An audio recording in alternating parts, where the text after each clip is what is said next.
Yurak to'xtadi, bemor jon berdi. Birinchi marta qo'limda bemor jon berdi. U narsa o'sha paytda juda ham katta bir depressiya bo'lgan menga. Ishdan ketish degan narsa bo'ldi, ketish kerak. Hammani ham saqlab qola olmaymiz. Pandemiya paytida ham farishtaga qaragandek qarashdi. Kelasiz, doktor keling. Doktor mana bunaqa, doktor mana bunaqa. Sal kasallik kamaydimi, bo'ldi. Sizdan yomon odam yo'q-da. Qanaqa qilib keyin meditsinani rivojlanishi haqida gapirish mumkin? Siz kasal qilgansiz, siz o'lganda kelasiz, siz noto'g'ri qo'l qilib qo'ygansiz.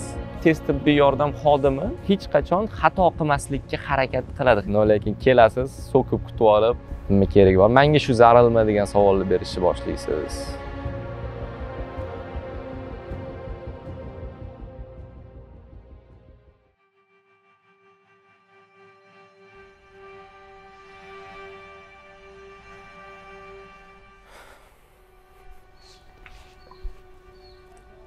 O'zbekistondagi eng katta muammo bilasizmi nimada?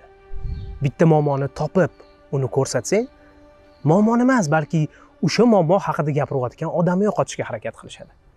Xuddi bu bilan muammo ham yo'qolib qoladigandek. 5 oy oldin mart oyida subyektivda shifokorlar haqida ko'rsatuv e'lon qilgandik.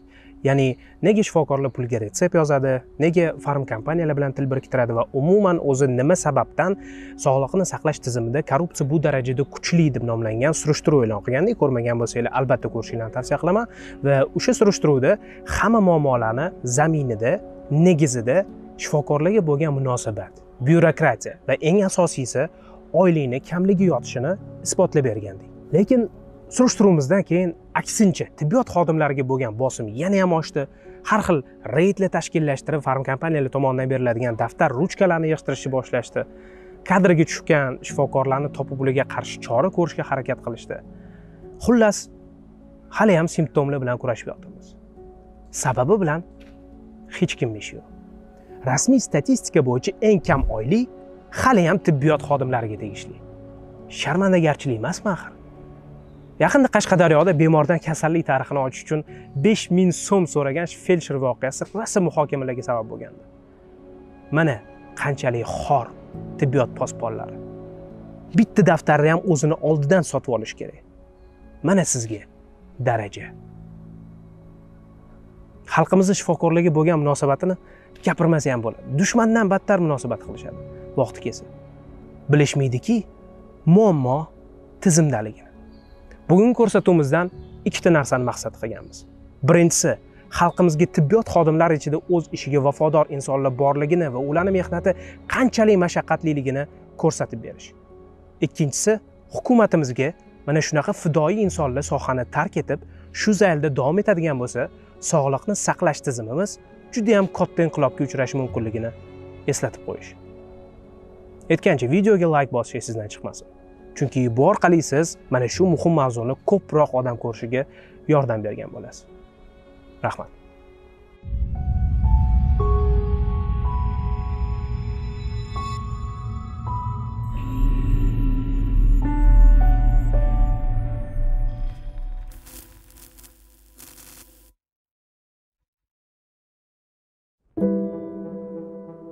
Meni ismim Mirsanjar.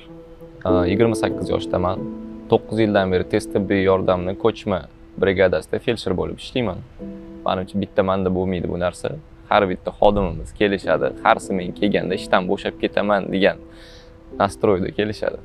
Ishni og'irligi, oylikni shu ishni og'irligiga nisbatan kamligi. Uyqusizlik, vaqtida rejim yo'q, ovqatlanish, даже hojatxonaga borib kelish ham bu narsa masala bo'lib qoladi. Kunda 3 martalab skoriy chaqiradiganlar bor. Sabab yo'q, erta tez tibbiy yordam kerak emas. Odat. Bir xilla bor, zerikkandan ham chaqiradi skoriy. Bitta o'zi yashashadi, katta yoshli pensionerlar, qarindoshlari yo'q. Kelayotganinglarda non olib kelinglar deb telefon qiladiganlar ham bor-da. Kelayotganinglar non olib kelib, kelgandan keyin nonga chiqib kela olasizlarmi, olib kelib bera olasizlarmi, mana shunaqa deydiganlar. Kelasiz, choy damlab bera olasizmi, men o'rnimdan tura olmayman-da, shunaqa deydiganlar ham bor. Shu uchun skoriy chaqiradiganlar ham bor. Shunaqa kasallarga borganda hafsalangiz pir bo'lib ketadi. Shuncha yil shu uchun o'qidimmi, magazinga chiqib non olib kelish uchun o'qidimmi, uning uchun o'qish ham shart emas edi degan narsalar o'tadi. Undan ko'ra boshqa ish qilsam bo'lmaydimi degan narsalar bo'ladi. Smena davomida bitta kasal bo'ladi, shu qanaqa 10 ta kasal bilan solishtirsa, shu bitta odamga skoriy kerak. u insult, infarkt, остановка serдца, отек легких har xil holatlar bo'ladi. Любой bittasini olganimizda ham o'sha bemor bilan shunaqa kurash bo'ladi. Misol oddiy остановка serдца bo'lganda ham o'sha masajni, yurak masaj qilib, sun'iy nafas berib turib, fibrillatsiya hosil qilib, defibrilyator bilan zaryad bergan holatda intubatsiya qilib, kateterizatsiyalar qilib shunaqa ishlaysizki, o'sha yerda уже полный o'sha 10 ta kasalni charchog'ini bittada o'sha bitta kasal chiqarib yuboradi. Aytishingiz mumkin, qanaqasiga bu bitta kasalda shuncha mehnat qilinadi, qanaqa qilib bu kasalda charchoq chiqib ketadi. Endi bu narsa shuki, o'shanga mashaqqat bilan borildi, o'sha narsa bemorning hayoti saqlanib qolindi. Xuddi narkoman dozani olib organizmga kirib o'sha narsaga o'rganib qolib, o'sha narsadan rohatlanib o'rganib qolgandek, bizda ham shu narsa borki, biron bir odamni hayotini saqlab qolishga sababchi bo'lib qolsak, o'sha narsadan biz nima deydi, doza olamiz. Ana o'sha narsani mazasini his qilganingiz uchun o'sha ishga bog'lanib qolasiz, ipsiz. Ana o'sha dozani olganingizdan keyin shu ishda o'sha mizerniy oylik ishlayotganingiz bo'lib qoladi. Aniq sababi bo'lib qoladi ana shu narsa. Bir xil даже kutib olganda ham yaxshi muomala bilan kutib olishmaydi. O'lganda kelardilar, eng qattiq yuribsanlar. Endi ularning xayolida biz menimcha shu zaявка bergandan boshlab qattiq choy ichib o'tirganmiz, mana karta o'yin o'tirganmiz ham. Mana shunaqa xayol bo'ladi-da ular. Ular tushunmaydiki, zaявка tushgan momentdan boshlab u dispetcherning stolida turadi. Chunki bo'sh mashina bo'lmaydi. Agar bo'sh mashina bo'lsa, dispetcher ham uni o'tda ushlab turib mazza qilmaydi. Reski berib yuborsa, u ham bosh og'rig'i yo'q. Bo'ladi. Misol uchun bitta pastansiyada endi o'rtacha 14 ta 15 ta mashina bo'lsa, 15 ta mashina ham zaявкада siz zaявка berdingiz, u turadi. To o'sha qaysi 15 ta mashinadan qaysi mashina bo'shaguncha u zaявка turadi. Tushganligi bo'yicha, og'irligi bo'yicha dispetcher o'zi sortirovka qilib beraveradi. Misol uchun 37 temperatura tushib turibdi, amaliyotda insult tushib turibdi. Temperatura 10 minut oldin tushgan, insult hozir tushib turibdi. Tezroq insultni beraveradi. Kasallikka biz kirib borganimizda ham hatto 1 soat kech kelgan bo'lsak ham biz 10 minut yoki 20 minut oldin kasallikdan chiqib kelayotgan bo'lamiz. Chunki biz chiqishimiz bilan dispetcher telefon qiladi yoki hozirgi holatda planshetlarga o'tilgan, svobodniy bosilishi bilan o'sha zaявка tashaladi. Sirazi u kasallikdan bu kasallikka borguncha 20 minut vaqt ketadi. U zaявка biz olgunimizcha necha minut, necha soat stolda turgan biz bilmaymiz. Bo'ladi. Turib olishadi, nima qilyapsiz? Nimaga qilyapsiz? Qanaqa qilyapsiz? Ne uni qilyapsiz, ne buni qilyapsiz. Endi men shuni o'ylaymanki, tez tibbiy yordam xodimi hech qachon xato qilmaslikka harakat qiladi, hech qachon xato qilmas. Nima uchun? Gapni ochig'ini aytaman, chunki bemorning hayotidan oldin uni o'zini hayoti shu yerda turibdi. Nimagaki agar xato ish qilsa, o'sha ishning orqasidan u diplom lishon bo'ladi, qamalib ketadi. O'shaning uchun bemorlarga aytgan bo'lardim, sizlar xavotir olmanglar, chunki biz o'zimizni qamalib ketishimizni garovga qo'yib turib, sizlarni uylarga kelamiz. Bo'ladi. Bo'l tez kel chaqirishadi, kelasizda keyin eshikning tagida zvononi chalib bir 10 minut turasiz. Endi svetoforlarni qiziliga o'tib keldingiz yoki mana strechnikda yurib keldingiz, shoshib keldingiz nimada? 10 minutda kasallik, 15, mayli 40 minutda keldingizda, yana mana eshikning tagida yana 10 minut turdingiz nima? O'zingizga ozgina vaqtni tejadingizda, o'sha tezroq boraman deb, eshik hali ochilmagan. Bir kun bo'lgan voqea, oxirgi marta kulgili bo'lgan voqeada 9-etажga domga chaqirishdi. Keldik, bitta o'zim ishlayapman shofyorimiz bilan. Shunda mashina kelib to'xtadi, pod'ezd. Sumkani olib tushdim. Domofonni nomeri bor. Bosdim, vizovga chaldim. Kim bu? Skoriy chaqiruvmi deylar? Ha? Sizlar keldinglarmi? Qayerdasizlar? Shofyor so'rayapti. So'rachi, uydanmikan o'zi ular? Domofondan bo'layotgan suhbatda endi mana shunaqa narsalar ham bo'ladi-da. Uje sal bo'lsa ham nima deydi, et qotib ketar ekanda mana shu narsani o'limni ko'raverib et qotib ketar ekan, даже qarindoshlaringizdan kimdir o'tib qopti desa ham odatiy holda, endi bandali ekan deb qarab qo'yar ekansiz-da. U bir xil paytda o'ylaysiz, ichingizdan bir yosh ham kelmasligi ham anaqa bo'lib qoladi-da. Smert до прибытия yoki smert присутствие degan narsa bor. Ishlayotganimga 3 yil bo'lgan. 3 yil davomida до прибытияlar rosa bo'lgan. Lekin qo'limda bemor 3 yil davomida bir marta ham jon bermagan. Keldik bemorga. Bemor yoshlari katta, 82 yoki 84 yoshlar atrofidagi ayol kishi.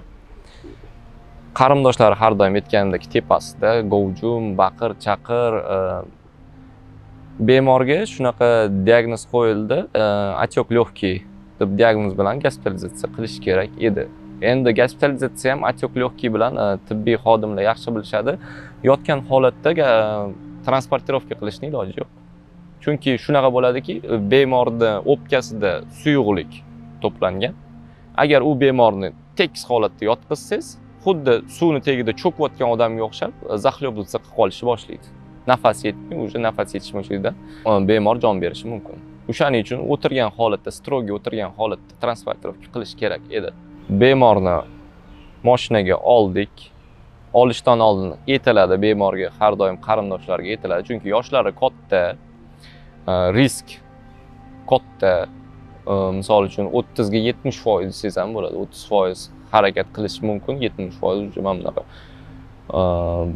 Aytiladi, mana shunaqa transportirovka paytida любой narsa bo'lishi mumkin. Biz bu narsani hammasi Xudodan harakat qilamiz, lekin shu narsaga tayyor bo'ling. Oldik, mashinaga olib ketyapmiz. Olib ketayotgan paytimizda уже yarim o'tirgan holatda berib, nasilkamizni, mana spinkasi ko'tarilib, shu holatda olib kelib kelyapmiz. Bir marta остановка sertsa bo'ldi. Yurak to'xtash. 3 yillik feldsherman. Endi hammasi Allohdan-ku, shu Alloh bergan nima deydi, ozgina bo'lsa ham bilim bilan harakat qilishni boshladim. Oldimizga bitta qizlari chiqib qolgandi. Bemorning qizi chiqib qolgandi. Yo'q, mumkin emas deganga qaramasdan yonimga chiqib qolgan.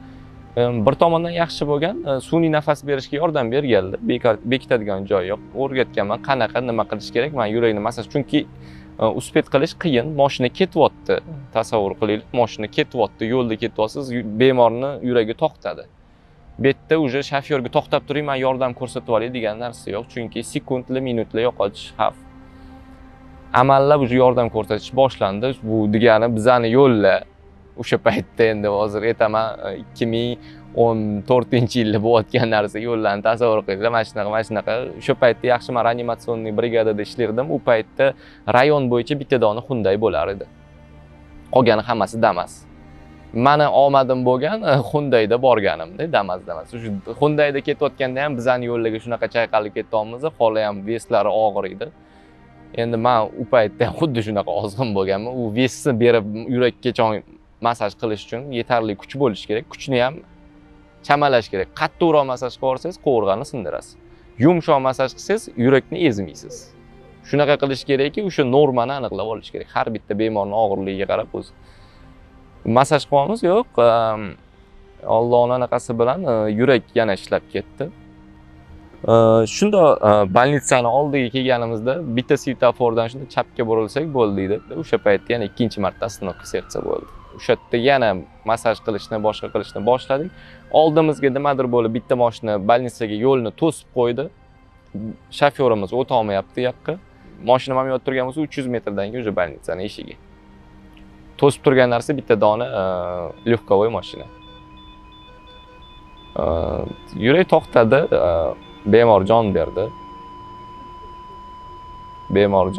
Men hozirgi holatimda hozir eslasam ham haligacha badanga titroq keladi-ku, bilmayman, u paytda u holatni men aytib berishim, hozir balki oddiy holatda gapirib berayotgan, men ko'chaga chiqdim, mantga chiqib magazindan suv oldim degandek qilib gapirib berayotgan bo'lishi mumkin, lekin o'sha paytda u holatda gapirib berish уже nolda reaksiya qarab turibman, уже ozgina o'zimni qo'lga olib qizlarga aytdim, mana shunaqa bo'ldi. Mana shunaqa deyapman-da, endi u ko'rdilar, yaxshi qizlar yonimda bo'lgani bir tomondan yaxshi, chunki ikkita mashinada orqadan 7 ta farzandlari bor edi u ayolning. 6 tasi o'g'il bo'lsa, bittasi qiz edi. Endi 35-40 yosh atrofida ikki mashina erkak kishi orqamizdan kelyapti. Shunda to'xtadik, mashina nima bo'ldi? Bari oldida mashinani to'sganlarni ular o'rtoqolon bo'lib ketib qoldi. Kimdir kelib skorini eshigini ochgan. Eshikni ochib turib, bolalari meni urmoqchi ham bo'lishgan. Nima qilding onammi deb urmoqchi ham bo'lishgan. O'shanda esimda qizlari nimaga yonimda bo'lgani yaxshi bo'ldi degan, ko'rgan, butun bo'lgan protsessni ko'rgan. qanaqa telga botib o'sha yerda bu hozir men sizga tez gapirib berdim, u yo'l davomida reanimatsiya qilib kelish, reanimatsiya qilgan odam biladi bu narsani qanchalik kuch talab qilish kerakligini. Chiqmagan joylaringizdan ham tel chiqib ketadi-da.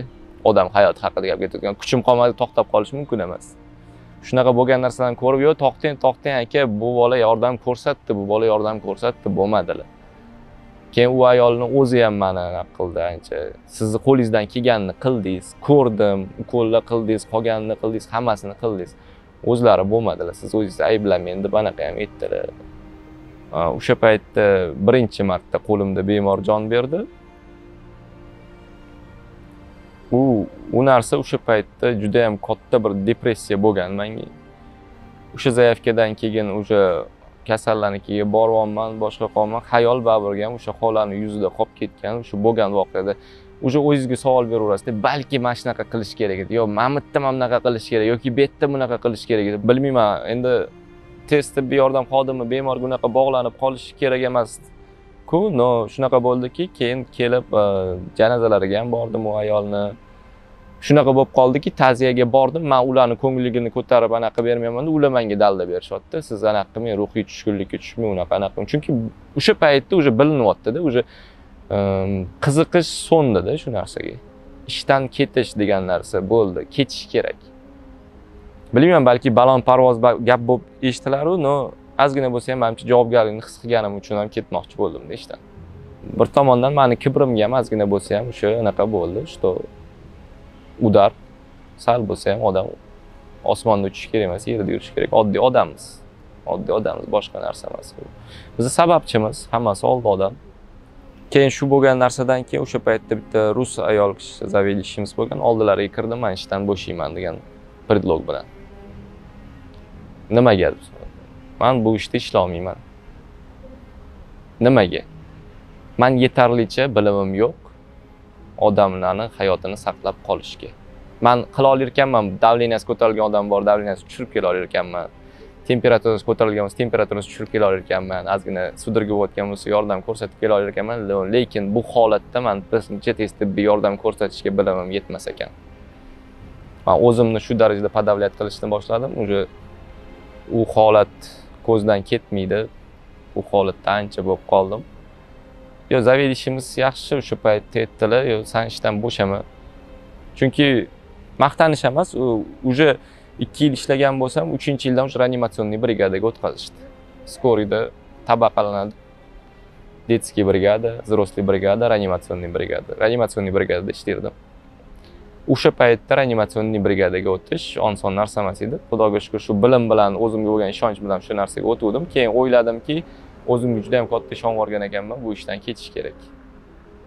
Chunki bitta bemorning hayotini saqlab qola olmasam, nima qilib ishlab yuribman degan narsa bo'ldi. Tushuntirishdi, bu narsa hammani boshida bor. Biz ishga kirayotganda shu narsaga tayyor bo'lib kirganmiz. Что hammani ham saqlab qola olmaymiz. Ana o'sha narsani qabul qilish men uchun juda ham qiyin bo'ldi.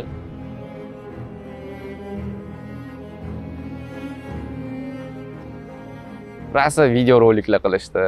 Doktorlarga rahmat, har qayerga rasmlar ham chizib tashlashdi. Doktorlarga rahmat. Boshqa deb, no lekin kelasiz, so'kib kutib olib, nafsoniyatingizga tegadigan gaplar ham qilishadi. Kerak bo'lsa qo'l ham ko'tarishadi, napadeniyalar ham bo'ladi. Urmoqchi bo'ladi, men senga ko'rsatib qo'yaman, hali yo bu yo tudding, sen kimsan, to'g'ri gaplash. Долженsiz. U biz должен emasmiz. Biz tez tibbiy yordam ko'rsatishimiz kerak. Pandemiya paytida ham farishtaga qaragandek qarashdi. Kelasiz, doktor keling, doktor mana bunaqa. Sal kasallik kamaydimi, bo'ldi. Sizdan yomon odam yo'q-da. Siz kasal qilgansiz, siz o'lganda kelasiz. Siz noto'g'ri qo'l qilib qo'ygansiz. Siz mazasini qochirib qo'ydingiz. Mana sen kasalxonaga olib ketding. Sen olib ketganingdan keyin adam kasalxonada o'lib qoldi. Biz o'rganib ham ketganmiz, o'sha prokuraturaga borib, har bitta kasalga nima qilding, qanaqa qilding javob berishga, portalga yozib yuborishgandan keyin nima qildim, qanaqa qildim borishga. Bu degani bizni smendan keyin o'zimizni dam olish kunimiz borib o'shani yugurda yurishimiz kerak. Buning uchun bizga sudga borganingizga, prokuraturaga borganingizga hech kim bizga qo'shimcha to'lov ham qilib bermaydi. Ish vaqtidan tashqari sud yurgansiz, o'zingga kerak. Kasal san ustingdan yozganmi? O'zing aylanib ham o'rgilib ham o'zing ish o'rgan deyishadi. Qara. Keldingmi? Qara deyapman senga. Xuddi ani davlat bermayapti bizga oylikni. O'sha odamdan olyapmiz-da biz. Oyligingni bermayman deb gapirasiz, xuddi uyda martkor ishlatyapsiz, ishla, ishingni qil. O'zim pulingni bermayman deb gapirasiz, xuddi shu u odam sizga pulni berayotganda qara dedim. Mana shunaqa. 100 ta kasaldan bittasi yaxshi muomala qiladi, 99 tasidan negativ. Faqatgina u negativni saqlaysiz. Emotsionalniy выгорание degan narsa bor. Emotsionalniy выгорание уже развиваться bo'ladi, hayotga bo'lgan qiziqishingiz ham bo'ladi, ishingizga bo'lgan qiziqishingiz ham bo'ladi. Bu degandan keyin уже mehnat koeffitsiyenti tushib ketadi, sifat tushib ketadi. Уже qo'l uchida ana qilib qolasiz, ishingizga qarab qolasiz. Ertaga bo'shab ketaman, bo'ldi, mana shu oxirgisi menim. Nima keragi bor? Menga shu zararlimi degan savolni berishni boshlaysiz. Nima keragi bor? Shu narsa mana shunaqa bo'ladi. Endi bilmadim, odamlarga tushuntirish juda ham qiyin. Misol uchun hozir buni ham olasiz, videoni ertaga chiqarasizlar. Ko'rgan odam qaysi, mana aytolmayman-ku, 100 ta odam bo'lsa, 100 tadan 10 tasi adekvatniy bo'lsa, o'sha 10 ta odam like bosadi, o'sha 10 ta odam kommentariy, yaxshi kommentariy qoldiradi. Qolgan 90 tasi bular gapiraveradi, bo'rttirib chiqadi deydi. E'tibordan qo'yadi yoki bitta like bosib bo'lib chiqib ketadi, bo'lib esdan chiqib ketadi bu narsa. Shuning uchun men bunaqa roliklarni ko'pini ko'rganman, boshqa qilganman. Faqatgina shu sohada ishlagan odamlar yaxshi ish qilishibdi deydi. Qolgan negativ gapiradiganlar negativ. Balki umid qilamiz, kimdir fikri o'zgaradi. Lekin juda qiyin. Hozir qancha daromad topasiz, ya'ni qancha oylik olasiz? Agar meni holatimdan kelib chiqadigan bo'lsak, nimaga men bunaqa deyapman? Bizda oyliklar tabaqalanadi. Qanaqa ma'noda? Yillik staj bo'yicha 3 yil, 5 yil, 7 yil har yil qo'shilganda protsent qo'shiladi. O'shalarni olgan taqdirimda hozirgi holatda bir stavkamga taxminan 2 million 400 atrofida mana shunaqa oylik chiqadi. Qo'limga tegadiganini aytolmanda bu narsa. Undan tashqari sal ko'proq chiqadi. Подоходный налог degan narsalar bor. Xuddi shunaqa narsalarga u narsalar yechilib qolinadi. Shunda bu deganim, bu meni oyligim, 9 yil ishlayotgan odamning oyligi. Endi men ukalarim bor, 3 yildan beri ishlaydi. 1 yil bo'ldi ish kelganiga, ular 1 million 600, 1 million 300 mana shunaqa atrofida oylikka ishlashadi. Buni yashiradigan joyi ham yo'q, boshqa ham yo'q. Agarda hozirda shu biron bir yaxshi ish chiqsa, misol o'zingizga qiziqqan ishingizda, shu narsadan mana meditsinadan sohasidan qanaqa mazza qilib ishlasam, odam o'zini joyida o'zi xohlagan, yaxshi ko'rgan ishini qilsa, u narsada mazza qiladi. Men 9 yillik stajim davomida men aytaman, agar shu ishni yaxshi ko'rganim uchun shu ishimni mazza qilaman.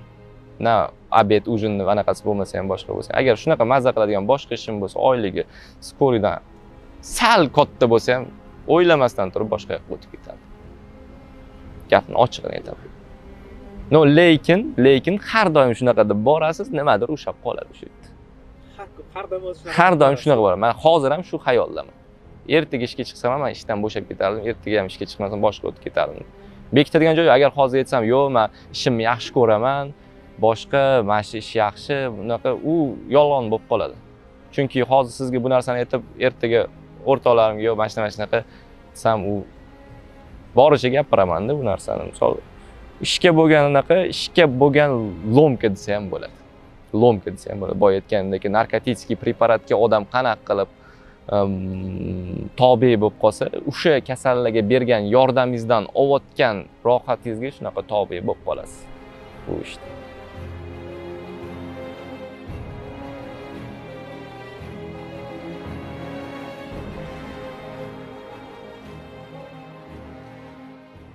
Tibbiyot oliygohlarimizdagi kontraktimiz necha pul?